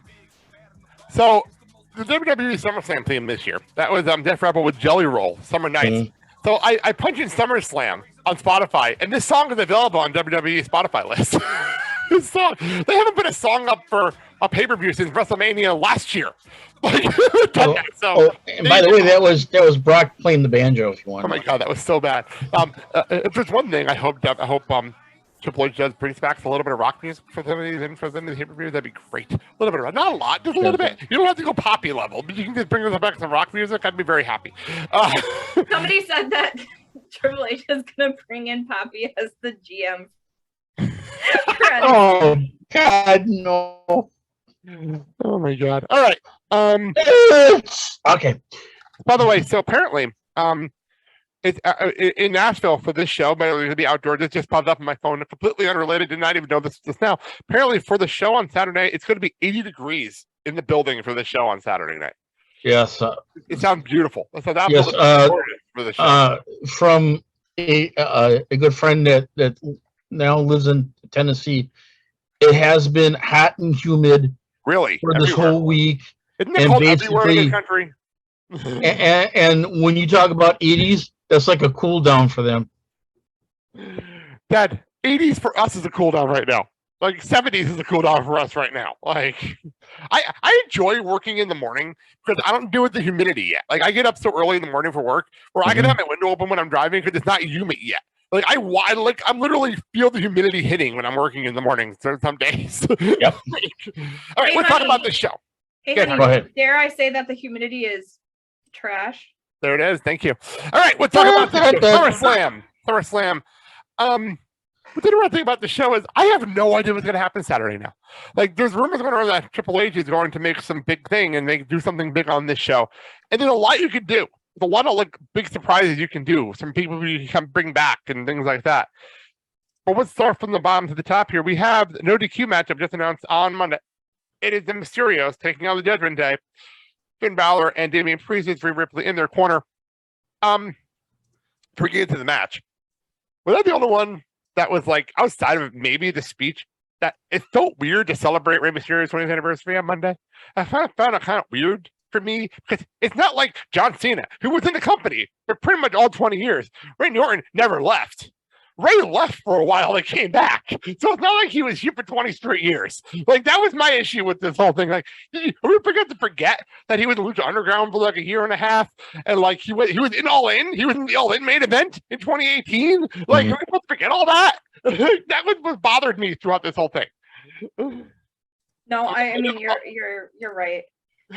I think him coming back, I'm sure there was a side deal made for Dominic and I agree with that. My whole point is but at the same time, you have to think of the fact that of everything that Ray has accomplished, and I don't necessarily think that they weren't celebrating his 20 years with the WWE, right? That's how they worded it. That's how they worded it. That's how they that's worded a little it. weird. Never mind. That's how they worded the thing. That's for the last 2 minutes. That's how they worded it. 20th anniversary in WWE, like they did with John Cena and Randy Orton this year. Okay, never mind.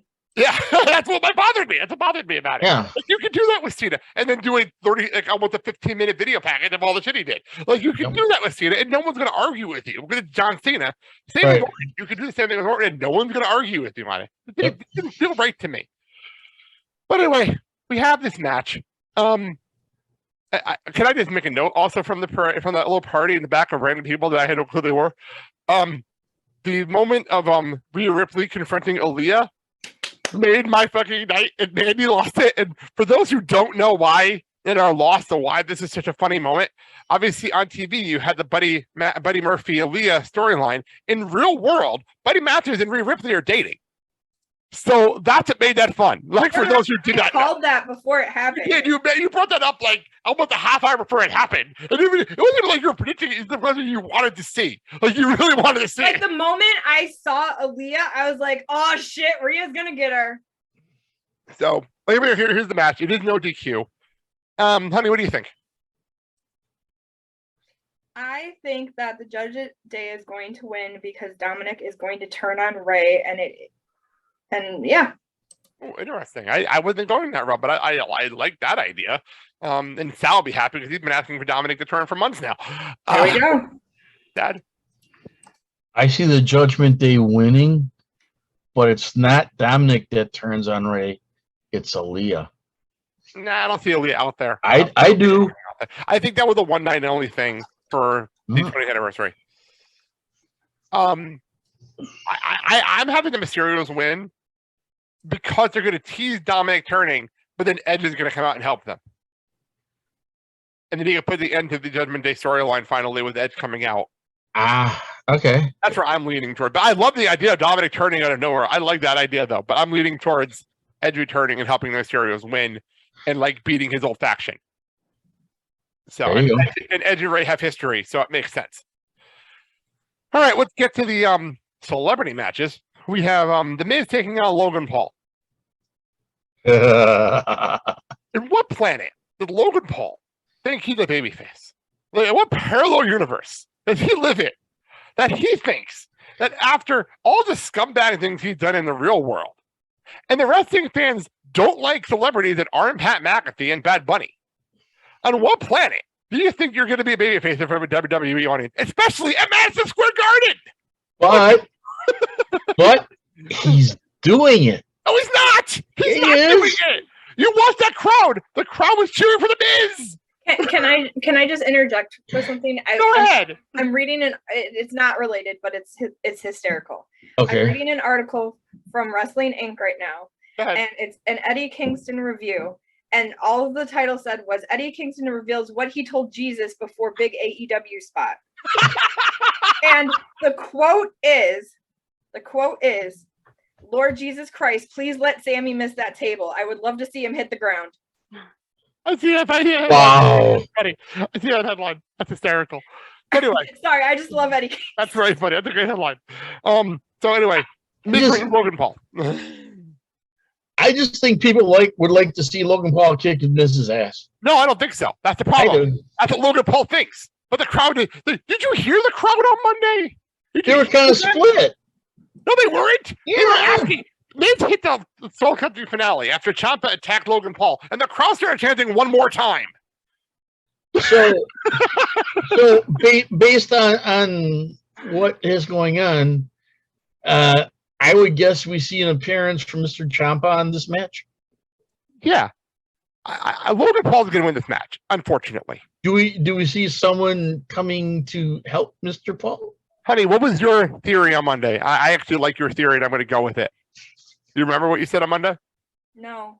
You said Ciampa's going to turn on Miz. Oh yeah. Help Logan Paul win, and I love that theory. Like I love that idea a lot because at least then Logan Paul wins this thing, but Ciampa also gets over and he can go babyface. Correct. Then Triple H will want Ciampa to babyface anyway, so that works out for everybody. Did our there you go. leave too? What? Did both of the They went for a walk to the Speedway. Oh, okay. Probably knowing them. But Dad, your someone thoughts? give him money? Dad, your thoughts? I don't see the Miz winning. I really don't. Yeah, I just don't see it. No. I should probably spend all this money on Logan Paul for him to lose. True. Yeah, that's true. Let's move on to. I should have just made him blue. I don't know why I didn't. Pat McAfee taking on Happy Corbin. I'm not gonna lie. I'm actually looking forward to this match. A lot of people underappreciate Corbin sometimes, but he is trusted for matches like this. He really is. I'm looking forward to this. I don't expect Pat to lose at all. No. But I'm excited for this match. Honey, yeah. I'm also looking forward to this match. Pat's definitely going to win it. I think it's going to be good. I think it's going to have enough comedy in it and enough athleticism. And I also hope in some way it starts the build up for the inevitable Corey Pat match that Talking about that for a while. You've been talking about that. They've been hinting at it for the longest time, I feel like. You could, yeah, you've been saying Survivor Series. You could do it there if all else fails. I think that it would be perfect for Survivor Series. Okay, Dad, your thoughts? McAfee and Corbin. I see McAfee winning. Do you see a run in from Madcap Moss though? Maybe. I can see that. Maybe I have a little bit of fun. Could you be Riddick Moss? That'd be appreciate that. I don't know. Yeah. Moving on, let's move on to the United States Championship match. Sure. Bobby Lashley taking on Theory. Yeah, I don't care. Lashley winning, honey. Yes. Same. Period. Yeah, end of story, right? Like, there's no reason for the. I would love for this to be a squash match, and let's move on. It won't be a squash match because of Theory holding Money in the Bank. That's the only reason. You know what I mean? Like, it seems to be Monday night. What the first hour of Raw was dedicated to. Let's make Theory look ridiculous. That felt like the first hour of Raw this week. So with him losing to Lashley in this, would that basically kind of give more credibility? He's probably going to use the Money in the Bank. I don't know. Well, Theory apparently, from what I saw on Twitter after Monday, is 0-6 since holding the Money in the Bank case. Oh, there you go. So, we'll get back to him. Okay. All right. WWE Undisputed Tag Team Championships. It is the Usos in the Street Profits in a rematch from Money in the Bank, which I really enjoyed the match of Money in the Bank. For some reason, unbeknownst to anybody, and no one knows why, outside of the fact that he's a resident of Nashville, Tennessee, special guest referee Jeff Jarrett. Why? No idea. Don't know what it is. What this is for. Honey, your thoughts? It will be a good match if Jeff Jarrett doesn't get too involved. Fair enough. You see a title change, yes or no? Yes. Okay, fair enough. Dad? Yes, I see the Street Profits winning. And as far as Jeff Jarrett goes, I have a funny feeling that within the match, he's going to turn on the Usos. I'm going the Usos winning just because unless they tell me otherwise, the Bloodline is actually dropping their belts, then I just don't see it happening yet. But the whole thing I will say here, do you expect these belts to get separated again sometime in the next few months? Yes. I hope so. Yes, definitely. Just again, new management behind the scenes. Like I'm just trying to figure out, can we see belts get separated again? My thing is, how many people like when the belts are unified? Paul Heyman does. He loves it. Well, for me personally, as a fan, I don't like it because now you're not giving other talent opportunity to showcase what they can do in a type of championship match. It goes back to our conversation at the top of the show. It goes back to our conversation an hour or so ago. Yep. Speaking of matchups that we've been seeing a lot, Raw Women's Championship. It is Bianca Belair versus Becky Lynch. I understand what they're doing. I get it. 1 year later, we're finishing up their rivalry. I get it. But Bianca beat Becky so much at WrestleMania. I don't understand why we're here. I guess Bianca retains, but I don't know why we're here. The only thing I can see maybe happening is possibility of a double turn and having Becky be a face coming out of this match. Because Bianca can play a heel almost better on TV and still be a babyface behind the scenes doing her thing with girls. I can see that happening. Yep. She has been coming off a lot more fierce on TV in her promos, so I can totally see that happening. And kind of refresh the women's division a little bit that way, in my opinion. Good, honey. Which would also be great for a Bayley return, because there's no way she's going to be a heel returning. Hell no. No way in hell. So I think Bianca retaining will be a double turn. Yeah, go ahead. I see Becky winning the championship, and because of the storyline she's going, where basically it's been a while, and it's like she's due for it. And I see where the storyline is, where basically if she wins, that would add more credibility to her storyline. I think also, though, but you got to remember something, and I know you love going with the storyline. Right. Storylines get reset. I ordered healing very quickly, very, very soon. So the storyline we've been dealing with the last year may not be the storyline on Monday. So, like, I think we got to remember that. The dreams that you come in with may not be the dreams that you leave with. Correct. Very nicely done. Very nice. Right.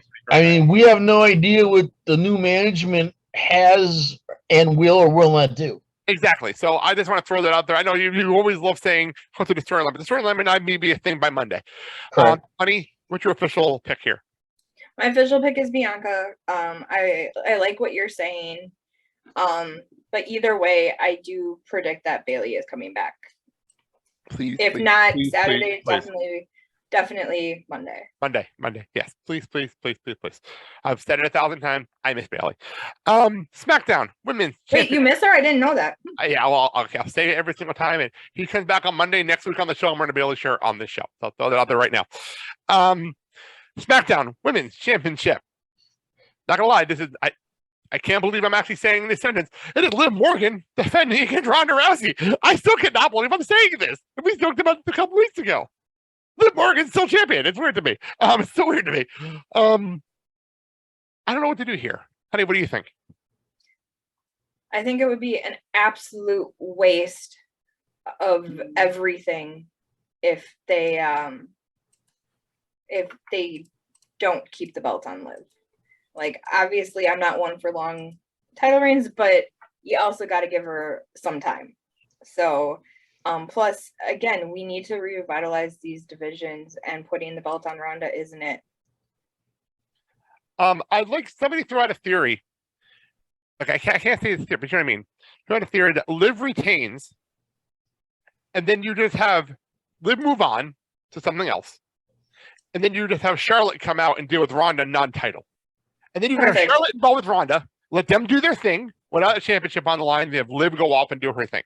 I've always said I don't mind if they regurgitate this shit, but they need to not do it for belts. Like, exactly. I've been saying the same thing for years too. Yeah, you can have this stuff without putting belts. You can have a women's team without a title on the line. Like that, they were in their defense, though. In their defense, they did try to do it with Becky and Asuka, and then the whole Sasha and Naomi thing happened. So, like, they were trying to do that. They did have a feud going on, and then they had to move things around.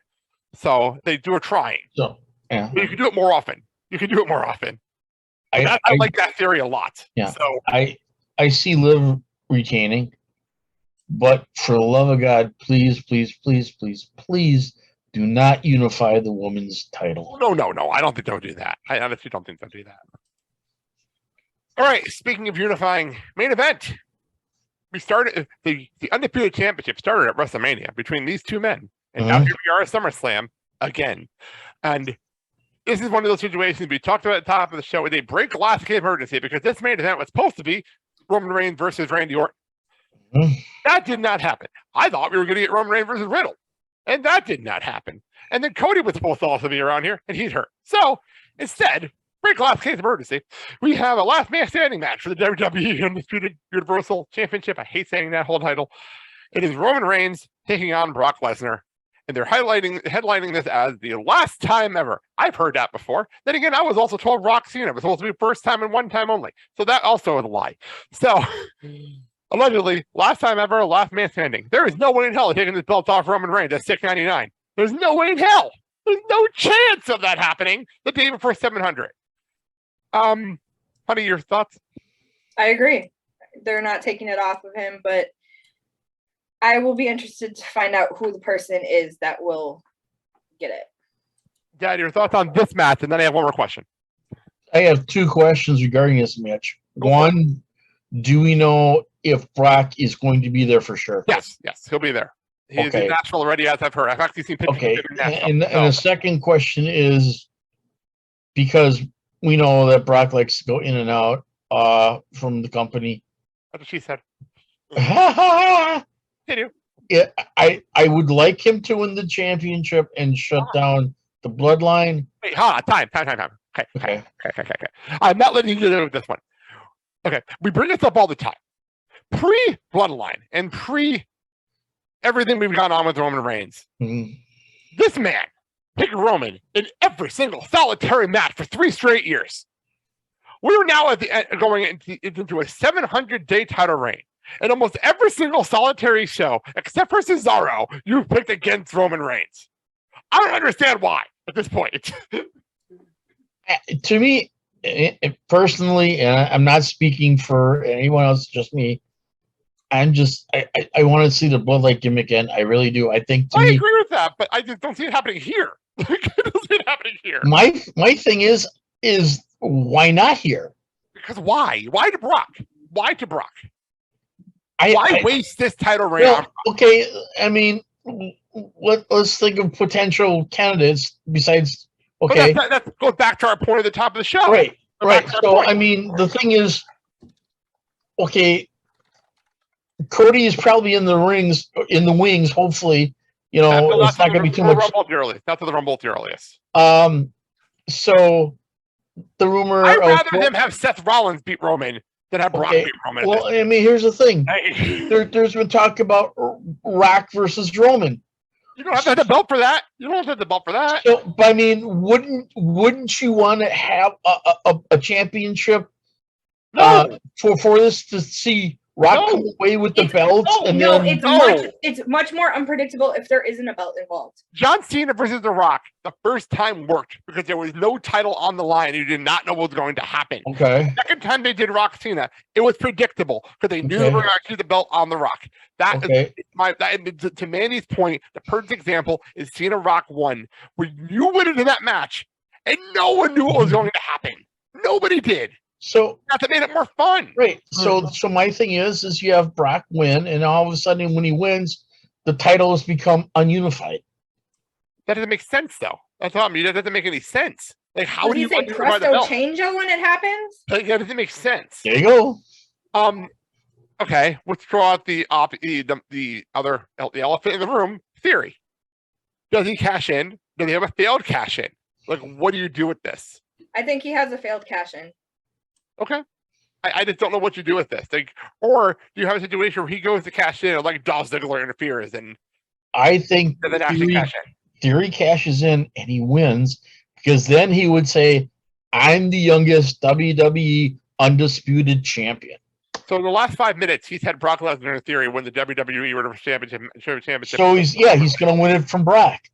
Oh my God! And then Brock fades away into the sunset with his cowboy hat and boots. Guys, I just silence need, right now. I need everyone to realize that he only makes up half of my genetic DNA. Yeah, honey. Okay, I literally just need people to know that there's another half, and although that woman is no longer with us, she made a whole hell of a lot more sense than that. Honey, I've never heard dead silence on the show there. Like, we were dead silent. Like, there was no response to that. Like, we didn't have a snarky response to that. But wouldn't it be better, storyline wise, if Brock was a championship? No. Theory cashes in on it, and he takes the belts from Brock rather than taking it from Roman. Wouldn't it be better? No. I don't care what you say. No. Because then Theory could say that he is Brock's kryptonite. Oh my God, it's funny. No. No. Just no. I think on that wonderful note, we should get out of here because we're at the point where we're just yelling at each other because we're going almost 2 hours. So let me hit this. Dad, I asked, since we're going with Summer Anthem, we opened up with the newest Summer Anthem. We went old school. So what are you closing with? We are closing with the Beach Boys and the Good Vibrations. All right, honey, take it over. For more information on their show, including where you can hear their show, go to the blakeandsalshow.com, their Facebook, Twitter, and Instagram pages, and comment or leave a rating and review, and they will read it on the show. Also, please review my book. Thank you. Yes, and by the way, for those wondering why Dad's name isn't in the website, it's only because I bought the website years before Dad's name was in the show title. So I've actually been asked that question. Plus, at some point, going to www.theblakeandsalshowwithmark.com, it's just a little excessive. It really is. That's your thing. As always, has been your pleasure to be here. No. Did I ask you? Was I talking to you? No, I was not talking to you. Finish, go. And hey, if you happen to have a local independent wrestling organization where you live at, please patronize these people. Patronize pro wrestling. Patronize sports entertainment. These are young men and women, and sometimes middle-aged, that basically will entertain you in what they do. You'll laugh. You'll cry. You'll basically kind of like do a face plant and kind of like wonder why shit's happening, but you will be entertained. So please patronize us. Do it safely, and hey, let's love one another. Next week, Sal will be back. I've talked to him. He'll be back next week. He'll give his thoughts on this crazy wrestling world. Obviously, he wasn't here to talk about this. We'll also look back at SummerSlam, make sure Ric Flair's still alive, and look ahead to the summer because we're going to be taking some time off after that show. So join us next week for that episode. That all being said, let's get out of here. I'm Blake. Oh, I'm Mandy. I'm Mark. And you've been listening to The Blake and Sal Show with Mark. Have a good day, everybody. Please love each other. Set the good example.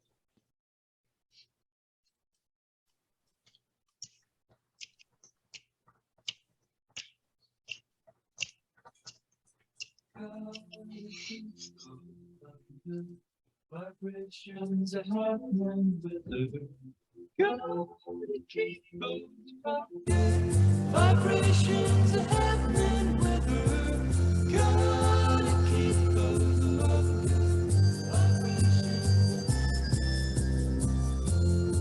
Thank you so very much. Goodbye. Mwah, and good night.